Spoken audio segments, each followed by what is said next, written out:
gonna do my best, learn to invest, and have a lot of fun doing it in the Secret Millionaires Club. The Secret Millionaire, the Secret Millionaires Club, the Secret Millionaires Club. Those are the first incredible seconds of Warren Buffett's Secret Millionaires Club, the Passion Project Kids cartoon of the chairman and CEO of Berkshire Hathaway, a holding company with the highest per-share stock price in the world. The show's goal is to teach life lessons to young viewers by telling stories of their cartoon peers helping small businesses turn a profit. The best investment you can make is an investment in yourself. I'm good friends with Warren Buffett. The more you learn, the more you'll learn. It seemed like a decent concept, so we gave it a shot, and 5 minutes into the pilot, we saw something we have never, ever seen on television. Now go out there and make this the best year ever! A penciled storyboard gesture that didn't get animated over, and was never caught before this made it to air on television, nor when it was brought over to stream on Amazon Prime, nor when it was uploaded to its YouTube channel, where it still sits today, 10 years after airing. How cheap is that? The thing is, we're actually a little broke right now too. And because none of us have any experience budgeting or business sense in general, we thought we'd start with this kids version of financial education, treating it as Finance 101. So, we watched the entire 26 episode run. Hi there. Could I get the usual? Warren Buffett! Hi, kids. I'll just have my daily sausage McMuffin, please. Gotta stay folksy. Sorry, Mr. B. McDonald's is next door. This is my house. It just happened to warp here today. Mr. B, the only people who call me that are my young entrepreneur friends, Radley, Elena, Lisa, and, who's the white one? Jones? Ah, so you're fans. Yeah, we actually are. We think it's such a noble goal to teach kids lessons about hard work and money management in this age of instant gratification. Like in the very first episode when the gang is brainstorming how to raise money for their school to restore its cut programs and get inspired when Jones's skateboard slips on the juice from Elena's homemade popsicles. I'm okay. Yeah, but your board isn't. Rodeo. I hate cleaning my board. Wish there was a place to do it for me. Why couldn't there be? Yeah, a skateboard wash. It's an awesome idea, but they failed to consider something pretty inherent to their target demographic of punk kids. Psh, forget this. This thing costs money. And you just gave a motivational business speech at their school, so they come find you for advice and you hit them with a banger. Everything we've tried failed. Crashed and burned. Plopped and flopped. Why, that's great. Huh? That got us, too. We were like, what the fuck are you talking about? Are you insane? We were going, this old bag has completely lost his mind if he thinks that's good. But what did I say next? In business and in life, there are no failures.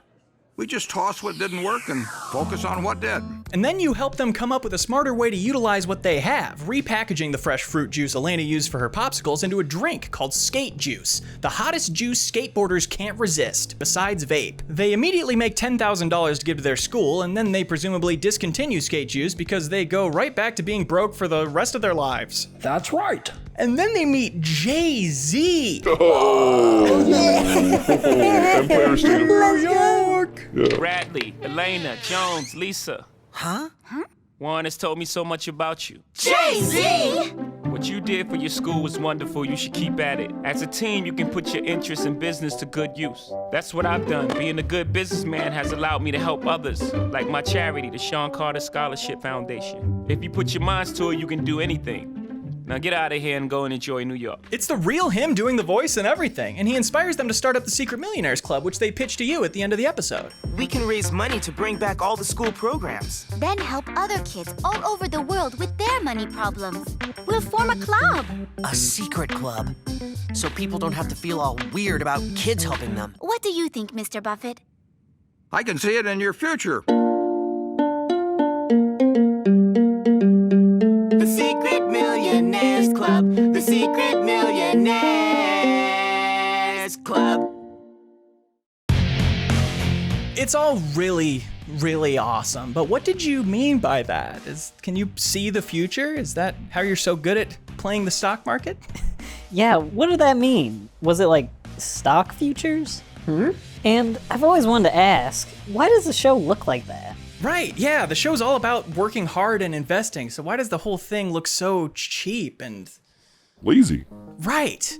Animations are constantly repeating. Every episode has like 3 sequences where they cut to Radley's tablet, Deb, to explain a concept with a lengthy full-screen clip art explanation. And there's that episode that takes place at an American soccer stadium where the menu at the food court is a bunch of Chinese stock images. That's because money is And there's all these out-of-place backgrounds that are way off scale with the character models, like this gigantic flower shop that dwarfs the owner, these insanely big poster board displays at the school science fair, or these shirts in a locker room that imply the existence of a race of giants. Right. All in business, as in life, there's... And it is just constant as far as other little fuck-ups, like lip syncs being miles off, this accidental line on Jones's cheek, Elena and Lisa jumping across the screen for a frame, this transparent spot on this dude's shirt that you can see the background through, this mid-air splotch attached to Radley's character model, this time you try to do a cool split screen but the objects bleed over the border, this girl's arm lines being so much thinner than any other lines in the show's visual world, and even the stuff that's intentional just looks horrible, like Jones's weird-ass skateboard tricks, the new characters that look like they're from a different show, this unsettling, silent cheering. We're getting free chocolate forever! Insanely low-resolution background images, sliding a credit card through the screen of a tablet, any big shots with multiple characters moving seems to make the animation software chug. There's that chef cooking montage where he doesn't add ingredients or touch up the dish. Or when the African villagers give Lisa cornrows and she looks like Mars Attacks, like they had to put a bald cap over her hair for some reason, as if they literally couldn't change the character model if they wanted to. Well, you have to ask our international partners at Xing Xing Digital Corporation, who work hard every day to bring our colorful characters to life. Oh, they're the ones who got fired from Fireman Sam for animating Fireman Sam slipping on a pile of papers that contained a page of the Quran, right? That was them? I'm not familiar with anything about that. I just can't get over the fact a show that looks like this actually aired on The Hub, a real TV channel. The same network as My Little Pony, Friendship is Magic, which I guess is my barometer for a quality show. Give him a break, dude. He's not some cartoon enthusiast. He's not passionate about animation. Except for Frankie Foster. I have quite the passion for her. Dude, same. I actually just splurged on this animation cell of her eating a quiche. That's pizza, right? Yeah. Okay, I got ripped off. It's more about the lessons for kids. Isn't that right, Mr. B? That's right, officer. As I once said. The power of sort of cartoon-type characters to carry a message and to educate was really impressive to me. Let's think back on some of these lessons we taught throughout the show. We've learned having the right partner is really important. And that business is about more than just money. And you should keep things in balance. Big changes can start from very small things. When an opportunity drops on your plate, you should grab it. Having first-rate partners is important. Mr. B taught us that if something sounds too good to be true, it probably is. Thomas Edison invented the light bulb, but failed more than 10,000 times in his career. Failing is not falling down. Failing is staying down. One of the biggest mistakes a person can make is borrowing more money than they need. See? Some of these are super important to drill in at a young age. When you do what you love, you never work a day in your life. Is that for real? Is that true? If I were you, I'd start with the human-dog connection. What was that one? Well, in business, when faced with roadblocks, you need to approach your problem in a different way. That's something you come back to a lot that I respect. It's totally good to promote and give examples of creative problem solving. And that's what I always wanted the show to do. The chains of habit are too light to be felt until they're too heavy to be broken. And if you can develop the right habits when you're 8, 9, 10, 11 years old, the consequences in life can be enormous. We even started a contest to go along with the show called Learn and Earn, meant to help kids form their first business strategies. It's all outlined in this delightful piece from Thunker. I think this is our ticket to starting this whole business. So it's a Shark Tank pitch thing, but with very small kids? I'm Sawyer, and I'm going into the 5th grade, and I'm 10 years old. And if you're wondering who the boss is... That seems like a pretty cute idea to help young people get invested in a long-term project. Okay, I'm standing here with a future Forbes 400. Or you could have called him the Forbes 12 under 12, right, Warren? You play too much. Sorry, sir. Honestly, Mr. B, we could use your help too. We all started sharing a bank account recently, and we're not doing too hot. Oh my, you're having income issues? Honestly, no one's buying the merch, Warren. They hate me. There's so much, and it's so cool, and it's available at store.nebula.tv/LeoVader, links in the description. And they don't care. They don't give a fuck, Warren. They want me to suffer. They like that I'm crying. When the kids on the show make merch to save the orangutan sanctuary, that's what I wanted it to be like. Well, you don't have Lisa's excellent taste for fashion. That's fair. What about your expenses? Has there been any outsized spending lately? Bart started collecting those animation cells. Well, these will make us money if you think about the long-term value proposition. These are actually single units of hand-drawn animation captured forever in classic anime and cartoons. For instance, this one is from a scene in American Dad where Roger strikes a rare, sexy pose. That is absolutely fan art. Dude, I got fucking ripped off! Ah, collector of rarities. There are plenty of ways to make money there. Where else have we been spending?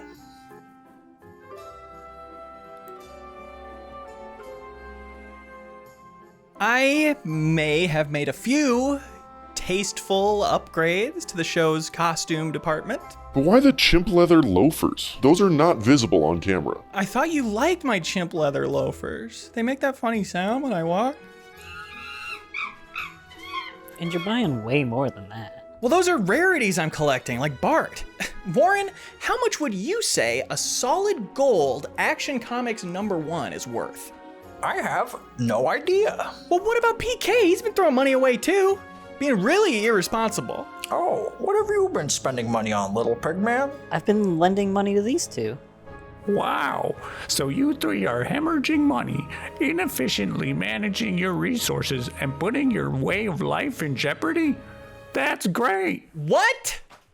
How? I'm gonna fucking slit your throat, Warren Buffett. It's great, because now that I'm giving you financial advice, I can write this meal off on my taxes. Squeeze an air, extra salt on my McMuffin today. We're celebrating. Let's start with Bart and his animation cells. What have you tried already? We got them to talk about it in therapy, but they ended up just getting their therapist into collecting animation cells too. It's a real Harley Quinn situation. Lately, we've also been... Bart, can you cover your ears? We've been selling them fake ones for cheap so they don't lose so much money. Again, it's not really a problem. I know I'm gonna make huge margins on Jimmy Neutron's dog's death from the Jimmy Neutron movie. Let's remember, what do I always say? Start with the human-dog connection. Right, I was gonna say that. The human-dog I was gonna say that. Try approaching the issue in a new way that utilizes your strengths.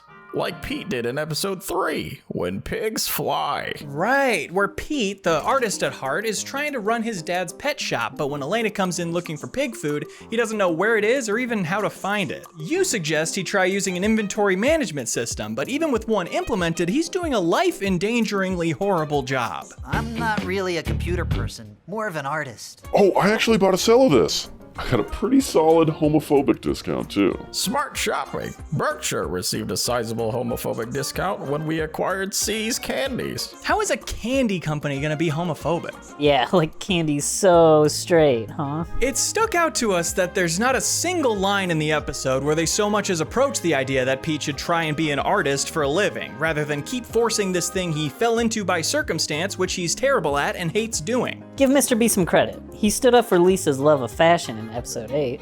Show your parents how fashion is important to you and remind them that the surest way to success is to pursue one's passion. Yeah, but the consistency is it just needs to be helpful to prop up your business, because the big turn in this episode comes when the Secret Millionaires Club thinks to utilize what Pete's good at, art, to make a cartoony visual inventory system for the store. So when a customer wants parakeet food, he can find his lovingly drawn parakeet card and manage the inventory on the back of that. And the Secret MC sums up the episode with this cute exchange. Today's failures can lead to tomorrow's success. Whoa! Brainstorm. If I fail at least once a day, I could be even more successful than Mr. Buffett. let's pretend we didn't hear that. Which implies they're not allowed to become more successful than you? That's right. So let's apply this lesson to Bart. What's that cartoon you've got there? Can we link it to something you want to keep track of? Oh, are you talking about that one about when Akira falls off his motorcycle in that movie? Maybe you could use it as an expense sheet for when you're worried about sliding into bankruptcy. Maybe there's another slide one, or is there like a money one? I'll give it a try. What do you think? Hey, that's really cool. That's gonna be really helpful. Well, that's a tremendous start. Who should we work with next? PK, you wanna go? Leo, there's nothing wrong with living an extravagant lifestyle. Just because I live relatively frugally, like driving a 2014 Cadillac I bought used and living in the same old house I have since the 50s, doesn't mean I don't live a life of constant comfort where anything I want or need is instantly accessible. An untouchable king with an army of disposable peasants at my beck and call. But who are you trying to appeal to by wearing the Shroud of Turin? Christians? You need to identify who your audience is. Okay, well, there's a lesson about that in episode 9, Paranormally We Don't Do This Kind of Thing, where the SMC tries to help the McAllister family with their supposedly haunted bed and breakfast reputation. They manage to prove it's completely safe and ghost-free to the approval of the terrified townspeople, but then it goes out of business anyway. We learn that they shut down because of a competing bed and breakfast taking all their customers, and though the SMC has plenty of ideas for new amenities to compete with them, they're just not viable. A water slide would rock. How about an all-you-can-eat haggis bar? Guys, we're just a small business.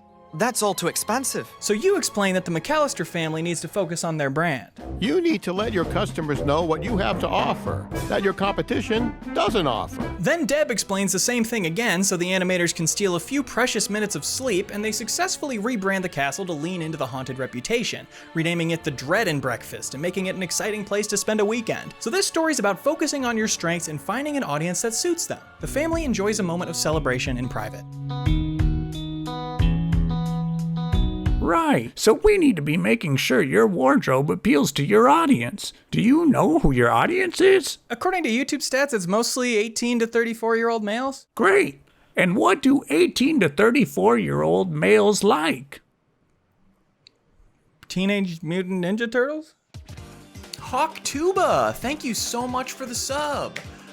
Very special cowabungo going out to you. One more slice here. What do you say we finish this mukbang, huh? Pizza time! Bart, you got me all messed up. Serves you right, racist piece of shit. So, how did it go?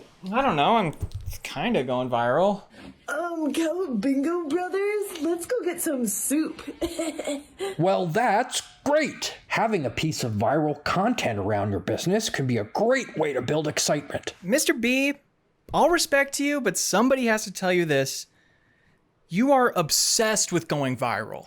Mm-hmm. When any business on the show is too hard to make successful, the episode will just end with them going viral and the business getting popular. Like in To Errand is Human, Elena saves the Happy Herring restaurant by doing a funny dance in a herring costume, which goes viral and saves the day. Or when they reunite with Pete and For Pete's Pet's Sake, they save his pet store by getting a reporter to do a piece on it, which goes viral. Or most egregiously in the episode Get a Clue, Dude, when the SMC helps stop robots at a failing robot museum from building the SMC's robot sidekick Stardy into a giant mech, which is a fun kid's story, but it forgets all about their goal of helping businesses be successful. So at the end they say someone was taking a video of that A-plot and it went viral, so now the museum is thriving. If it works, it works. But you can't just go viral. It's an exciting plot for kids, but we're losing the real world application here. Same with when you call your celebrity friends to step in and help out, like Jay-Z and Nick Cannon and Bill Gates. Bestie! And there's Kelly Rowland of Destiny's Child, who has fun making music with the kids. Jones, give me a beat. That's it. Now give it all you got, Lucinda. If I only can believe inside, step out of the dark into the light, ignoring the fear instead. And Shaquille O'Neal, or as you call him, more like the big shackleist. And they always have lines about how you personally mentored them to greatness. You need practice to realize your goals. Mr. Buffett taught me that. And even when the celebrity ends up not being available, the show is made in such a rush that you still have to animate as if you'll get them. And then when they don't show up, you just replace them with fake versions at the last second. Like with David Beeks, who is obviously supposed to be David Beckham, you only ever call him David like you knew there was a good shot he'd be busy. Or Opal Holland, who's a swap for Oprah Winfrey, which is obvious to the point where whoever filled out the SMC Wikipedia page was under the impression it actually was Oprah Winfrey. I guess getting celebs involved is fun, but as a solution to these problems, people just don't have connections like that. The show is for kids. It shouldn't be a straight lecture the whole time. Fun celebrity cameos might make them lean in and actually listen to the lesson. Not only that, they're core to the business of Cartoon Studios, one of Berkshire Hathaway's partners in producing the show. What? How? What else did you learn about branding from the program? Well, there was Avast Ye Downloads, the anti-piracy episode, which is about Jones and Radley's band, the Llamas, trying to get traction with the music video for their lead single, Do the Llama. When the world feels full of fur, there's really only one cure. It's doing the llama, llama, llama. And those are all of the words in the song. Was there any thought of doing a second draft? Hey, it goes viral, doesn't it? Yeah. Well, there's your answer. That doesn't prove... Maybe you could have shown them, like, actually doing the llama dance, like, once. No, doing the llama is more like a way of moving through life. When the world feels full of fur. Going viral is its own reward. Like I always say, the more people you show vid will spread it like COVID, which I own 30% of, by the way. You mean like the vaccine? Sure. It goes viral, but it turns out all their listeners are pirating the song, which they learn is a massive problem in the music industry that they're all complicit in. Who would be so low as to pirate music? Your personal music players? Oh, that was a special unreleased song that I couldn't get anywhere but a fan site. I borrowed those songs from the new CD Elena bought last week.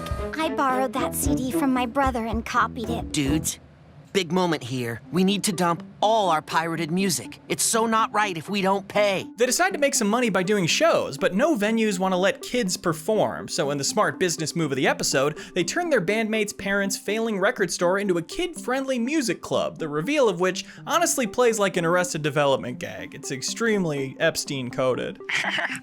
Did you know I wasn't in the flight logs?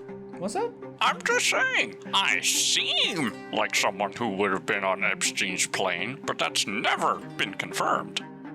That's a really weird way to say that, man. So that episode's about taking the audience you know and finding what they're willing to spend money on. And what is your audience willing to spend money on? Not our merch. Oh my god. They keep buying the cartoons, dude. What about here on YouTube?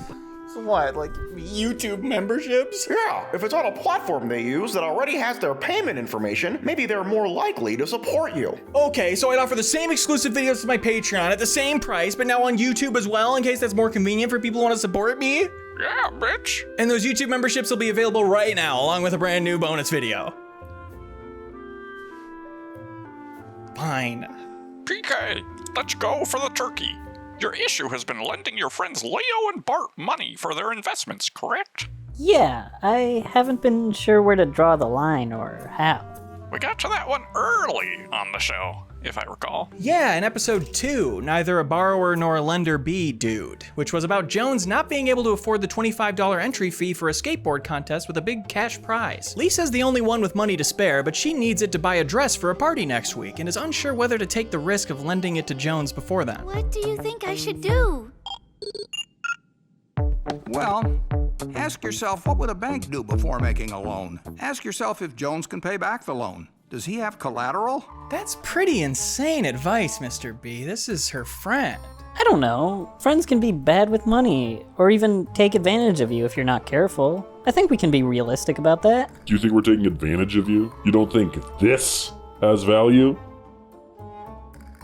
It's from the trailer for Mr. Burcham. PK, we care about you. We would not do that to you. When money problems are introduced, it's easy for rifts to form in the relationship. At least that's what I've heard. Bill and I have more money than God. Bill was absolutely in the flight logs. And getting a little serious about planning out your lending is about stopping those rifts from forming. We all want to prevent those resentful situations. Well, this is the part in the story where they make the wrong decisions to learn a lesson about later. Yeah, sure. Lisa agrees to lend the money to Jones with the promise that he'll pay her back after the contest. But predictably, Jones ends up losing the contest to something he couldn't have predicted, a girl skateboarder the show deems cute. And while Jones is crying about losing, Lisa says she still needs her money back for the dress, which makes everyone visibly uncomfortable. Of course, he can't pay her back without the contest winning, so they're left in a bad place. It's a hard lesson, but you have to think carefully before you loan money to anyone, especially a friend. Elena processes it with her and brings some touching humanity to the situation. Why did you loan it to him in the first place? He's my friend. So, is $25 or a new outfit more important than a friend? When they reunite, we learn Jones sacrificed his beloved skateboard, selling it to pay her back. But we also learn Lisa found a cheaper, cool dress at the thrift store, so she ended up being able to go to her party anyway. So, with Jones having made a big gesture, and with Lisa having made a thoughtful compromise, she tells him he can keep his money. What they have is deeper than that. Your friendship means more to me than this. Go get your skateboard back, Jones. I have this great new outfit, and because of you, I saved $25. So I don't owe you the money anymore? Get serious. You'll be on a schedule paying me a little each week until we're even. My God, it completely undercuts any sweetness the episode was about to have. It's the fair thing to do to get her repaid. What's wrong with that? But how will it even work if he still doesn't have any income? And what I don't get is why Warren didn't just give Jones the $25. He doesn't even give an excuse not to give it. Warren Buffett is the 10th richest man and person in the world. How often could he have single-handedly fixed the small business of the episode's problem with a small donation? Every time? I don't believe in handouts. Heck, I sent my own kids to public school and made them share the family car. I paid for their college and that's it. My 17-year-old granddaughter didn't even know how rich I was until she read about it in Forbes. Well, like every rich person, you say you don't like handouts while finding loopholes that enrich your kids for generations. Like the $1 billion of Berkshire Hathaway stocks you gave to each of your kids' charitable foundations. Are they running those for fun or do they collect a salary? So they get compensated for helping people. Does that not align with your values? And your late wife Susan gave each of your kids $10 million in her will. Warren, correct me if I'm wrong here, but that's because she was rich and she loved them and she died. PK, give me an inch, dude. I think you're forgetting about my generosity, which I'll forgive you for, of course. Forbes called me the #1 most generous philanthropist and said I might have the largest fortune ever recorded if I didn't give so much of my money away. Okay, where do you donate to? Lately to the Gates Foundation, as well as a few $100 million to the charities my kids run. Oh, Nepo Daddy! I'm sorry about him, Mr. B. I'm also very pro taxing the wealthy. I've been consistent that it's fair to ask us to pitch in more. If we send in a check like we did last year, we sent in over $5 billion to the U.S. federal government. And if 800 other companies had done the same thing, no other person in the United States would have had to pay a dime of federal taxes, whether income taxes. In fact, Berkshire Hathaway paid over $5 billion in taxes just last year. But according to this ProPublica article, you personally pay less in taxes by percent than Jeff Bezos or Elon Musk. Well, that's because my wealth is in stocks, and Berkshire doesn't pay dividends. It's all above board. But still shitty, right? And why are you so against direct handouts if you love charity so much? What is the difference to you? It seems like you have a lot of questions about charitable giving. Let me introduce you to a very special friend of mine. Say hello to Mr. Bees. Okay, is that supposed to be Mr. Bean or Mr. Beast? Because that really cannot be Mr. Beast in this climate right now. Okay, yeah. Bye, Mr. Bees. The point is, in business, as in life, it's important to pick your battles. As far as billionaires go, I am one of the biggest advocates for fair treatment, for taking more from the successful and giving more to the not yet successful. I just personally draw the line at unrestricted handouts to capable people. Wait, what about the Camelot arc? Yeah, what about the Camelot arc? The time-traveled three-parter, A Midwestern Yankee and King Arthur's Court, starts with Merlin explaining to King Arthur that Camelot is out of money. Hey, most of the kingdom's businesses have failed. Roads needed to be constructed and it was costly. There were expensive repairs to the castle, and I installed a new security system for the Book of Spells. Pay these bills or your kingdom will be sold in 3 days by the auction house of Yibei. For the kids who might be expecting to watch knights do fun stuff, there's a quick explanation of why they should care about money. Why do we need so much money? Sir Galahad, this court, this kingdom cannot run without money. It creates jobs, buys food, shelter. If only I hadn't spent all of Camelot's gold. So Arthur puts in a spell request with Merlin. Bring forth the greatest financial wizard of all time. His spell brings you and the kids in from the future, and they beg for your help. Good Warren, is saving Camelot asking too much? No, but making gold isn't magic. I do know 6 golden rules which can help provide for your kingdom. Merlin, inscribe these 6 rules. Sorry, they will only be of value if you discover them for yourself. Because apparently you don't even believe in handouts of knowledge. Also, like, Yibei is good, but it's not that good. Leo, I got this. Okay, sorry. The SMC goes adventuring, helping out all the small businesses of Camelot and learning your golden rules along the way. Like with the town wheelmaker who sped up production to make wheels faster at the cost of their reliability. And your business failed because you weren't doing your best work. It means if you do the little things right every day, then the big things will follow. And then, when all is lost and King Arthur is about to default on Camelot, the happy ending is all the businesses who were saved thanks to the intervention of the consultants from the future now heroically appear to donate their earnings to the king. The golden rules have everyone working again, and we've all come to pay the kingdom's debts with our first earnings. Well, that's just taxation. I've always been in favor of that. It's absolutely a handout. It's more like a bailout, which is like a big handout. Whatever you call it, it's the one time in the whole show where money given out of kindness is the solution. If you're thinking of lending a friend money, don't forget to fill out a friend lending form. But if your net monarch needs it because Merlin is a shit treasurer, open up your savings and start lining up. Oh, pardon Merlin for being more focused on spell books than checkbooks. Merlin is my friend. He doesn't deserve this shit. Well, different situations call for a different solution. Think of it like paying back a loan of knowledge. No, you're just being a hypocrite. Like with the free market you claim to love so much. I do think the free market is the best mechanism ever devised to put resources to their most efficient and productive use. So how does that square with the whole idea of a moat you coined for your stock management, where you make sure the companies you buy have a large gap between them and their competition through unattainable scale and unique patents that prevent other companies from competing? Well, that's not a main factor for us. You said we think in terms of that moat and the ability to keep its width and its impossibility of being crossed.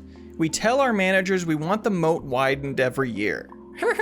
There was a moat around King Arthur's castle. Yeah, you guys remember that part? How is it good for the free market for Berkshire to spend billions to ride the success of companies without meaningful competitors like Apple and Amazon? And if you're such a frugal fuck who's ashamed of being rich, why is your priority still amassing the most wealth at the cost of innovation? I'm also reading about your company Clayton Homes being this huge scam, deceiving poor people into spending decades paying interest on mobile home loans while the property continuously loses value? What's that word, continuously? I've already apologized for that. You said I make no apologies whatsoever. Is that good? Man, fuck you. Give us $20. Yeah, give us $20. Wouldn't that be a handout? Ah, fuck. I accidentally wrote $20 on the sell a Lola Bunny. You guys keep it down over there? Fuck it. Let's just blackmail him. What have you got? Dude, there is nothing, as Wikipedia doesn't even have a controversy section. Ooh, sex crimes. Search sex crimes. Obviously. Because sometimes they're guilty of doing sex crimes. There's nothing. Could we blackmail him for reading about 6 hours a day? That's kind of a lot. Yeah, we just gotta read so much porno. Good effort, fellas. You know, there's no such thing as failure. When Thomas Edison finally created the light bulb, he said he didn't fail 10,000 times. We know! So you've just discovered a few ways to not blackmail me. It's like I said in our SMC webisode about preserving the reputation of Mama Maple's delicious homemade apple pies. That's a quiche. That is a fucking quiche. Bart, An apple pie? Are you fucking kidding me? Anyone. That is a quiche. Hey kids, Warren Buffett here.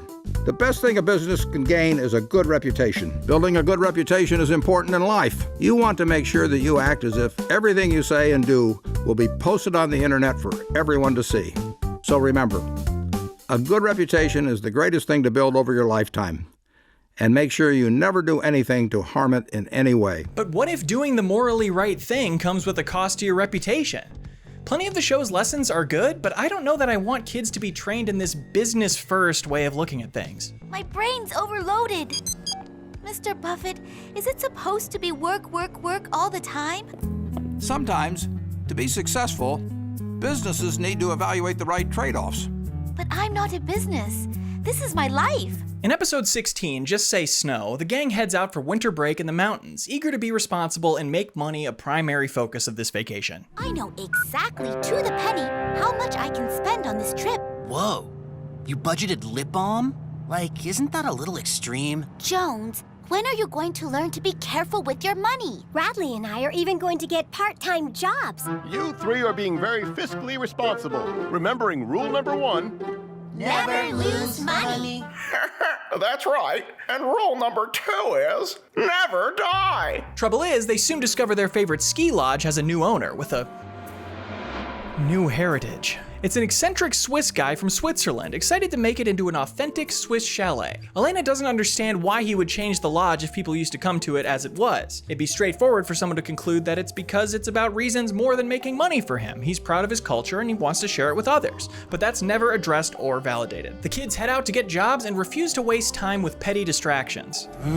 Excellent idea. We can stock up on munchies before looking for work. We're not going to eat, Jones, but to get jobs. But this small resort town's economy has crashed and there are no jobs available anywhere. So things start to get desperate. I need to so refigure my budget. Maybe if I skipped lunches. Jones commits to not wanting to get a job on this vacation and is roundly mocked. There are no jobs and you have no savings left. How are you going to pay for your room? I'll sleep in the hallway. What about paying for your lift tickets? I'll walk up the slopes on foot.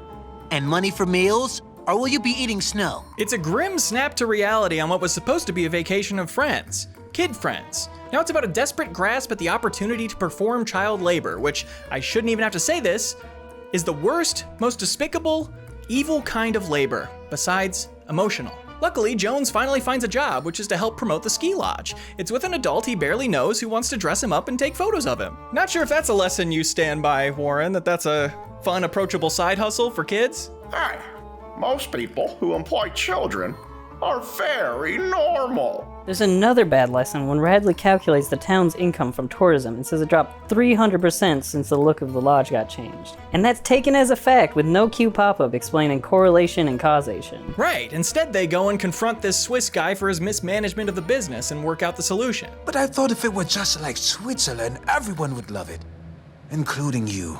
Well, the locals don't love it. And it's ruining their businesses. Less Swiss. More local. Why fly here for a Swiss chalet when they have that in Switzerland? Yeah, business 101, right? Why would you make a Chinese restaurant in America? They have Chinese food in China. And shame on you for making a water park in the Wisconsin Dells, where I've arrived hoping to experience central Wisconsin. Anyway, happy ending for everybody. I can afford to eat lunch again. So Lisa really was skipping lunch, and you still never opened your wallet, Warren. Not even in that situation with all these unexpected complications. Of course I would have in real life, but sometimes to tell a story, you need to make certain concessions for convenience. Yes, of course. Anything stupid or poorly thought out on this show is excusable in the context of how dumb kids' shows are allowed to be. The problems with it really come down to your belief system. You know, when I was a kid, I wanted a job too. When my slightly older peers started getting paid to wipe down tables at the neighborhood coffee shop, I couldn't wait to be old enough to join them. Why is that? I guess because that's part of what defines a grown-up, and every kid wants to be taken as seriously as a grown-up. Or more likely, from a kid's perspective, you get the money to buy an Xbox every week, with enough left over to commission boob pictures from the kid in class who draws good. And that's called job creation. But to me, it is simply distasteful to tell kids this young, who have the most fun, free lives that humans ever get, that they should be caring about business, and any problems in their life can be solved by using a business-like approach. Yeah, because they tackle organizations like the Orangutan Sanctuary. They're less strictly supply and demand that could potentially inspire and excite kids, in exactly the same way as everything else. When the owner of the sanctuary doesn't want to do merch because he has principles, The goal, of course, becomes to break them, and that's the happy ending of the episode. You kids helped me open my mind to real success. Right. Of course, there's the reality of keeping an operation afloat in capitalism and marrying the lofty ideals of it with the monetary needs. That is how things tend to work in real life. But is this all just setting kids up to accept unfair treatment and shitty moral compromises? Is that the way we want to train the next generation? In the episode Sweet, the SMC meet an amateur chocolatier named Julian, whose ridiculous accent is completely made up so no one can be offended by it. This is just a hobby. I enjoy making it for friends and family. Julian, have you ever thought about selling your chocolate? For money? Yeah! They help him spend all his savings on equipment for the new business before discovering that money was supposed to be for his wedding, and Warren offers this solution. Best thing to do is try to make your business successful and rebuild your savings account for that wedding. So they get to work in a chocolate-making musical sequence that is for some reason racistly Chinese, so anyone can be offended by it. Belgian chocolate, gooey and good. Listen to me and do as you should. Seeking distribution for their problematic treats, they meet an old-fashioned chocolate magnate who has no patience for Julian's youthful demeanor, ridiculing and dismissing him at a glance. So the SMC give him a makeover, turning him into the soulless corporate drone he needs to be to appeal to the old fogies who run the world. Now, when Julian meets the chocolate businessman again, he makes a better first impression. What was your name again? Julian. Huh, that's funny. There was a wannabe chocolate maker by that name. But he was nothing like you. Julian doesn't correct him. It's a loss of self for capital. A tiny but hemorrhaging moral wound. And of course, now that his business is successful, it was retroactively a good idea to take the hard-earned savings for his wedding and spontaneously funnel them into his first attempt at a business because of peer pressure. I think the morals like this that fall apart the second you even consider them come down as much to an inconsistent set of morals the show is spawned from as much as it comes down to sloppy, poorly thought out writing. Most of the dialogue on this show is just insane. Behold the lodge's new Swiss poster boy. I'm busting a commercial for the new place. Think you can do better? Do computers have integrated CPUs? Sometimes. If the goal is earnestly to leave an impact on kids, I think they have to enjoy and relate to the show. And to me, there was only one episode that fully seemed like a great piece of kids' television. Episode 23, Far Out Future. Here, a time traveler named Soj brings the SMC to the future to help save her time machine from being repoed by the robot loan sharks she owes. Their evil plot is to steal Soj's time machine, go back in time, put money in the bank, and come back to the future where it's accrued hundreds of years of interest. It's the best written episode of the show by far, with a cheesy villain and actual gags. And my first order will be to put robots in charge, and you measly humans can start serving us. There are challenging choices for characters and moments of growth, culminating in a direct lesson that bears repeating. The SMC really is the greatest, and I'm never borrowing money I don't need or have the ability to pay back. It's a fun story that also makes a potentially confusing concept around money, interest, exciting, understandable, and memorable. The whole show should be like this. But most episodes are so incompetently put together, as rushed in the writing as they are in the animation, to just get any piece of shit out the door. Kids, I'm proud of you. This seems like a good time to celebrate.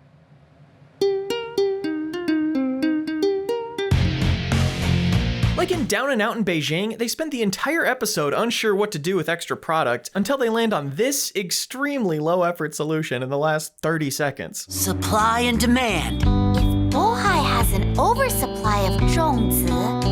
Auntie! Uncle! You could sell the extra zhongzi to all your friends who own stores! What a wonderful idea! In episode 21, Sing Between the Lines, Kelly Rowland is accepting auditions for her music scholarship because we live in such a meritocracy, and a young girl named Lucinda is the clear frontrunner. But when it comes time to finalize her application, she gets intimidated by all the paperwork and runs away. They locate Lucinda by letting an adult chef smell her shoe to track her, which cannot have actually been allowed to air. I think we must have been watching the Schneider cut. They eventually find her working at a laundromat and discover the reason she dropped out of the scholarship competition is she doesn't get good grades, and that seemed like it was gonna matter. And Kelly Rowland's got a simple answer for that. Sometimes you have to hang in there until you master something. When I was miserable about my dog shit grades, keep trying was about the only advice I ever got, and I hate it. because the complementary component of that advice is that if you're struggling, it's because of a personal failure of your convictions, a weakness in your ability to try. And if you are trying as hard as you can, you're just fundamentally flawed. No matter what, stay within this system. There's no way out of it, and you are defined by your place in it. Skill issue. The show wants to be about creative problem solving, but this is indicative of how generally inflexible their attitude really is when a system isn't working. This is a complete lesson by their standards. And hammering on that stay in school bit can really get in the way of being a fun kids show. Like in the Shaq episode, where he convinces Elena to decline an invitation to an elite basketball camp and go to summer school instead. See how quickly an athlete can go from superstar to out of work? One blown knee, one bad fall, then it's all gone. But education lasts forever. What an important lesson for children currently experiencing hope. As far as the show's impact on kids, the low production value kneecaps that too. At a certain age, no child notices or cares about the quality of what they're watching. As long as Elsa's making out with baby yogurt, they really couldn't care less. But are we targeting that young of kids? This press release says the target age for the show is 4 to 12. What about this show would a 4-year-old understand? Why don't you have a contingency fund, or as they said in my day, money for a rainy day? Contingency fund. Go find a 4-year-old that can pronounce that. Or this on-screen definition of cost analysis, an examination of costs for comparisons and projections. Here's my impression of every small child's reaction to seeing that for 4 seconds in their kid's cartoon. The bulk of the show's episodes were released 10 years ago. If they had had any impact on anyone, there'd be some contingent of college kids today that would be nostalgic about it.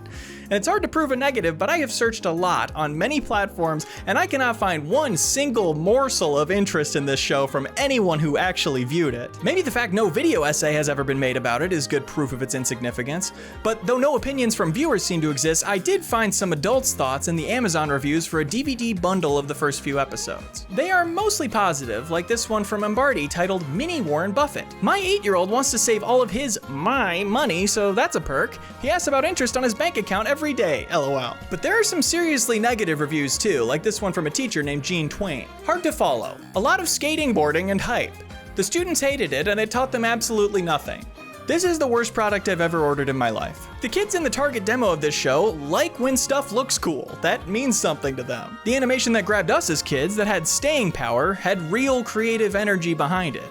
Not just the plainly gorgeous Disney colors, the unique locales of Avatar: The Last Airbender, but the engagingly horrific close-ups of SpongeBob or Ren and Stimpy, and the exciting momentum of late-night anime that swept a generation up into being fans forever. These things ruin people's tastes for their whole lives. But even the good episode of this show, Far Out Future, has so many moments of horrible animation. And I don't want Xing Xing Digital Corporation to be catching strays. At the top level, above them, decisions were made to not prioritize these things. I can't find any information on what the animators were paid per episode, but I'm gonna hazard a guess it was nothing, with a deadline of immediately. And the writers were surely not getting paid enough to pour their hearts into it either. The writer's strike that is ongoing, has there been any impact on the business for you? Fortunately, there hasn't. The writers who work for us are not in the Writers Guild Union. Isn't it romantic how opposites attract? I never noticed that. Of course you wouldn't. You're too busy being digital. I cannot stress enough that the exact money-mindedness that made this whole show happen is why it will never impact kids the way it ostensibly hopes to. There's no fluke, nowhere this concept went wrong. It is a consistent system of cause and effect, of priorities and outcomes. At age 6, Lil War Pig Buffett's money-making scheme started with selling gum and Coca-Cola around the neighborhood for a nickel. By the time he was a teen, he invested what he made in a piece of farmland with a profit-sharing agreement. Then he bought a pinball machine for $25 and gave it to a barbershop in exchange for half the profits, simply lying and claiming to be part of the non-existent Mr. Wilson's coin-operated machine company. In a time before Google, what are you gonna do? Assume this white kid is lying? Look at how white he is. He made the modern equivalent of $50,000 and the rest was history. And so many old billionaires' stories are like this. Sure, they came from a humble family and they worked hard, but it was as the ruling class of a segregated society during an unprecedented economic boom. And there's this egotistical way of thinking that comes with the idea they earned it, that everyone else must not be working hard enough if they're not finding success.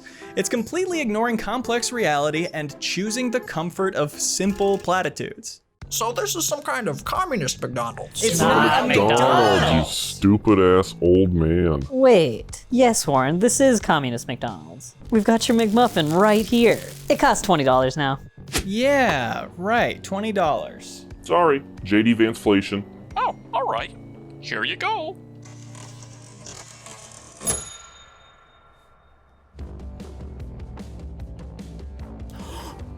$0.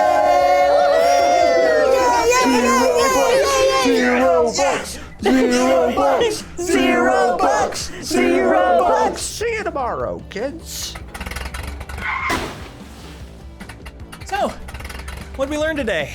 We learned it can be hard to stay true to your values. We learned it's scary to navigate the intersection of finance and friendship, but honesty is the place to start. We learned I have YouTube memberships available now, offering the same exclusive videos as Patreon for the same great price, with a new one available today. We learned that Thomas Edison invented the light bulb. We learned it's okay to be yourself. Sure. We learned that there are a lot of scammers on the internet. We learned pizza and quiche look really similar in cartoons. We learned charity is an outdated concept that's being exploited by the rich to keep their wealth and assets, avoid taxes, and boost their reputation, while study after study confirms that the most effective way to help people in need is to directly give them the means to change their lives. It's time we stop ignoring that to pump up the egos of billionaires and find mutual aid-based solutions to food insecurity and homelessness. I don't think we actually got to that. Oh, well, still. We learned all sorts of shady stuff about the company that puts out Secret Millionaires Club, Cartoon Studios, but there's way too much to get into, so that'll be its own video. If anyone who has ever worked at Cartoon Studios, please reach out. I would be very curious to talk to you. Here's my email. Only you are allowed to use it. And most importantly, we learned if you do the little things right every day, the big things will follow. So if your goal is to make an exciting adventure cartoon that inspires kids, don't put the least amount of effort possible into making something that's objectively horrible to watch. You said it, PK. Well, this seems like a good time to celebrate.